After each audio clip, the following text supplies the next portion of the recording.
Dead body 100 দিন পর্যন্ত 90 দিন মধ্যে একদম ইনট্যাক্ট আমরা তুলতে পারবো, তুলে এটা পোস্টমর্টম করা সম্ভব। আমরা আলটিমেটলি মামলার দিকেই যাব, যেহেতু সামঞ্জস্যতা নেই, মানে কথাবার্তার আর কাজের মিল নেই, তাহলে আলটিমেটলি এভাবে শেষ করা যাবে না, যেটা আমরা চেয়েছিলাম যে থানা পুলিশ না করি, কিন্তু আমাদের আলটিমেটলি তাই করতে হবে।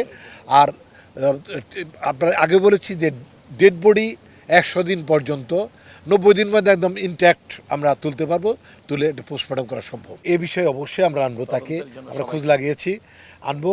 মানে বিপ্লব ভাই যে কথাটা বলতে চাচ্ছিলেন যে যে মানুষটির অনিশ্চিত সম্পর্কে মনি এখানে বসে কিন্তু আপনাদের কাছে বলে গেছে যে সে যখন অঞ্জনা পার তাকে নিয়ে আসে তার বয়স ছিল 10, আপনাদের রেকর্ড আছে। বাট উনি কিন্তু তা নয়, উনি নরসিংদী কলেজ থেকে ইলেকশনও করেছে। সে ইলেকশন করলে নিশ্চয়ই ইন্টারমিডিয়েট পাস থাকতে হয়, মিনিমাম এসএসসি পাস থাকতে হয়, তাহলে তার কথাবার্তা একেবারেই ঠিক নাই।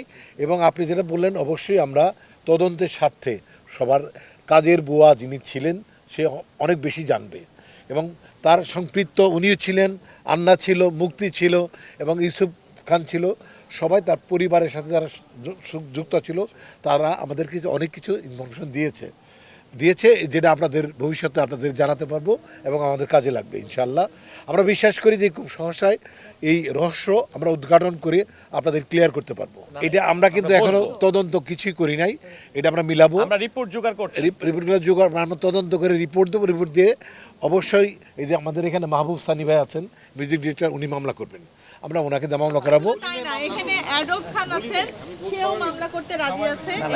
এটা রাজি আছে শব্দে আমরা যাব না ভাই। আমরা তাইব ভাই ধন্যবাদ সবাইকে, একটু শেষ করে নিউ সানসিল্ক ব্ল্যাক শাইন, নজর কাড়া শাইনি চুলের নাম্বার 1 চয়েস। শেষ করতে চাই যে আমরা আলটিমেটলি মামলার দিকেই যাব, যেহেতু সামঞ্জস্যতা নেই, মানে কথাবার্তার আর কাজের মিল নেই, তাহলে আলটিমেটলি এভাবে শেষ করা যাবে না, যেটা আমরা চেয়েছিলাম যে থানা পুলিশ না করি, কিন্তু আমাদের আলটিমেটলি তাই করতে হবে।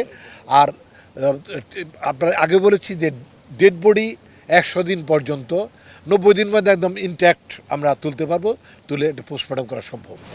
এই প্রক্রিয়াটা শেষ করতে আপনার দ্বারা কতদিন লাগবে? এটা আমরা আসলে একটা নির্দিষ্ট সময় বলতে পারছি না এই মুহূর্তে, কারণ এই কাজের বকে কালেক্ট করতে হবে, তদন্তের সাথে বাড়তে পারে। আমরা তবে জানিয়ে দেবো আপনাদেরকে, সাংবাদিকদের ভাইদের মাধ্যমে আমরা জানিয়ে দেবো। আমি আরেকটা কথা ক্লিয়ার করতে চাই, সেটা হলো মনি মানে সে খুব ড্যাম কেয়ার, এবং সে যত প্রেশার দেওয়াচ্ছে, ফোন টোন করাচ্ছে, সে ধরেই নিয়েছে যে এভাবে সে পার পাবে। এখানে কিন্তু আমরা ছাড়াও, শিল্পী সমিতি ছাড়াও তার অনেক কাছের কিছু মানুষ আছে, ভক্ত আছে, যেমন মাহবুব সানি মিউজিক ডিরেক্টর, সেও আসছে, সে আপনাদের সাথে কথা বলেছে, সে মামলা করার জন্য রেডি আছে। আমাদের বিপ্লব শরীফ ভাই রেডি আছে। যদি এটা কেউ ভাববার কোনো কারণ নাই যে আমরা ডিলে করে একটা রিপোর্ট সাবমিট করবো আর বিচারটা হবে না, তা না, অবশ্যই মামলা হবে। মামলায় যদি দেখা যায় যে কেউ দোষী না, মাপ পেয়ে যাবে। আর যদি মামলায় দুষ্প্রমাণ হয়, অবশ্যই হত্যার জন্য যদি কেউ দায়ী হয়ে থাকে তার চরম শাস্তি হবে। এটা আমি প্রতিনিয়ত আমার ডিপার্টমেন্টের সাথে কথা বলতেছি, অবগত করাচ্ছি। এটা অবশ্যই একটা ড্রাস্টিক অ্যাকশনের দিকে আমরা যাব, এবং অন্যায় করে কখনো মাপ পাবে না। সে ধরে নিতে পারে যে অনেকগুলো টাকা আত্মসাৎ করেছে বলে আমরা প্রতিনিয়ত শুনতে পাচ্ছি,